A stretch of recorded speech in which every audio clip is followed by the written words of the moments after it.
So how is this possible? What is the FDIC stop loss program? The best way to explain it is to give you an actual example. Many of you may have heard of IndyMac Bank and know that IndyMac Bank went bankrupt, had approximately $23 billion in assets, and were purchased by One West Bank for about $13 billion. The terms of the agreement were all first mortgages were purchased at 70% of their value. All second mortgages were purchased at 58% of their value. And the real kicker is the FDIC agreed to pay 80 to 95% of One West's losses on any asset that they purchased from IndyMac Bank. So let's do the math on this agreement. First, what you and I would consider normal math. One West purchases a $478,000 note from IndyMac Bank at 70% of the value per the agreement. Total purchase price, $334,600. One West then sells that asset for $241,000. That's 50% of its value. So $334,000 purchase price minus the $241,000 sales price equals a loss of $93,600. FDIC cuts the bank a check per the 80% agreement for $74,880. So the total loss to One West Bank is $18,720, right? Wrong. Let's do the math according to FDIC. Same note, $478,000. Same purchase price at 70%, $334,000 purchase price. Same sales price, $241,000. But per the sweet FDIC agreement, One West Bank's losses are calculated off the original note value, not the actual purchase price. So now we take $478,000 original value minus the sales price of $241,000, and One West Bank incurred a loss of $237,000. So the FDIC cuts a check for $189,000, which is 80%, to One West Bank. So now let's take a look at One West Bank's losses. Sales price of $241,000, they got a check for that, plus the check from the FDIC for $189,000. One West Bank received a total of $430,600. Subtract out the actual purchase price they paid for the note of $334,600. Total profit to One West Bank is $96,000. They sold the asset at half its value and made almost $100,000 due to the sweet FDIC stop loss program. As of February 2010, the FDIC had stop loss agreements with 167 financial institutions. Believe it or not, it actually gets better. For One West Bank, anyway.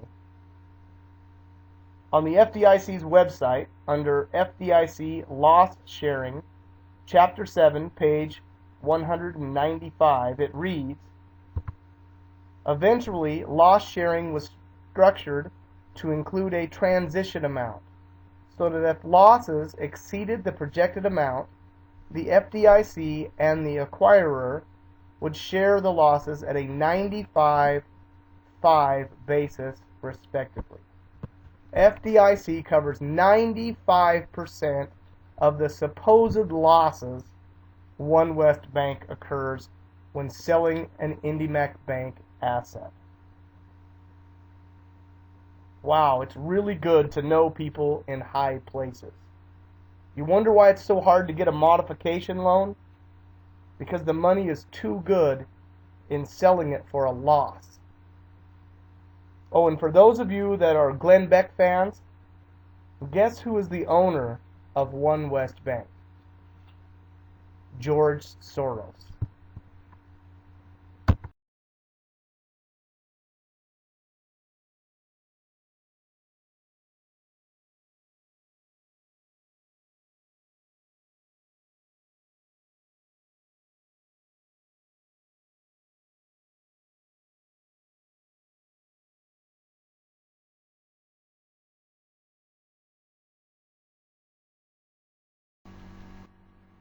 So here's an ad that was posted in Bank Director magazine. The ad reads, FDIC assisted bank deals, opportunity knocks. For banks considering FDIC assisted transactions as a growth strategy.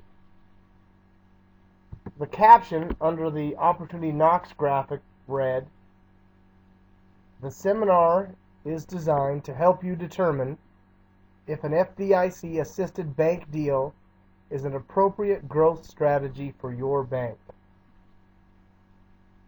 So back to the question from you skeptics that would say, no way, Ray, those prices are too good to be true. Why wouldn't the original bank just do that? The answer is because taking losses is just too profitable. Well, I'm going to venture out and say there isn't anyone in this room that would disagree these deals are off the charts good. Deals of a lifetime. But even with deals this good, there are some potential problems. Some people have said, Ray, these deals are great, but my clients don't have that kind of money. Or I don't have that kind of money. I've had others say, it's too risky to spend their entire nest egg on one deal.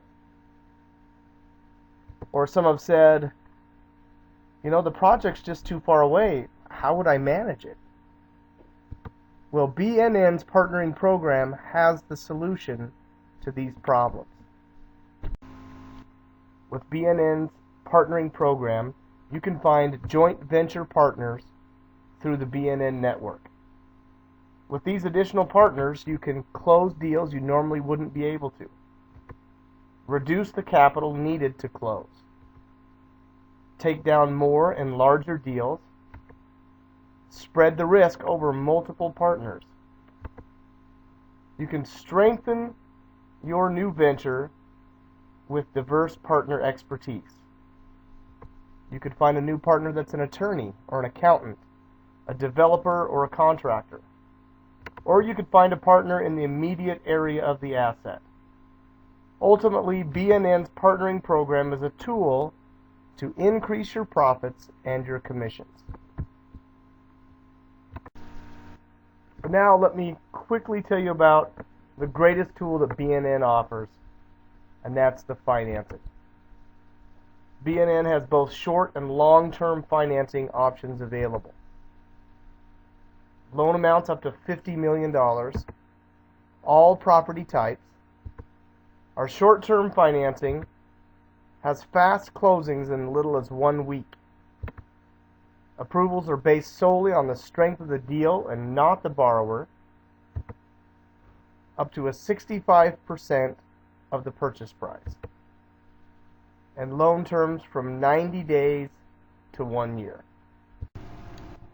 So earlier we discussed that one of the ways we are able to deliver these assets at such incredible prices is due to the FDIC stop-loss program. The big discount that we get from the FDIC.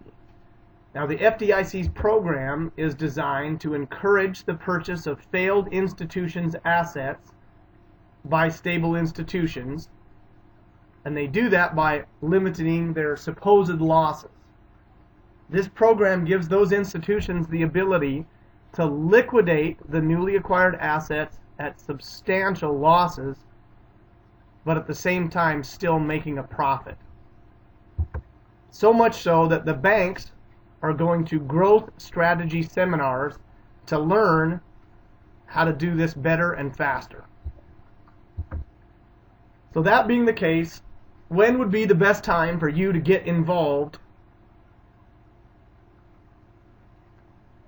That's a tough one. When in our economic history would there be more inventory like this than ever before? Obviously, that time is now. Right now, there is more of this type of inventory available than ever before.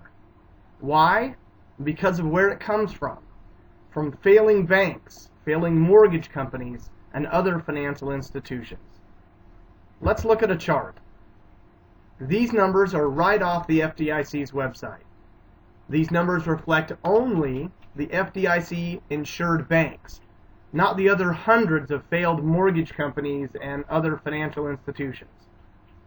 So in 2003, you can see here there are 3 failed banks. 2004, there are 4. In 05 and 06, there were 0. No failed banks. In 2007, there were 3. And then in 2008, there were 25 failed FDIC banks. That is 12 times the average of the previous 5 years. 2009 spiked to 140 failed FDIC insured banks, 70 times the average. And in 2010, there were 157 failed FDIC banks, 78 times the previous year's averages. So when is the time to get involved? The time is now. Now let's jump forward to July of 2011 and take a look at a snapshot of our country's foreclosures. That's the new inventory that will be flooding into this system. Here we are looking at the foreclosures of the top 20 cities in the United States. The red dots represent a home or a property in foreclosure. So you can see number 20 is Boise, Idaho. 1 in 21 homes are in foreclosure. Now I'm going to flip through the other 19 cities fairly quickly without explanation because the slides are pretty much self-explanatory.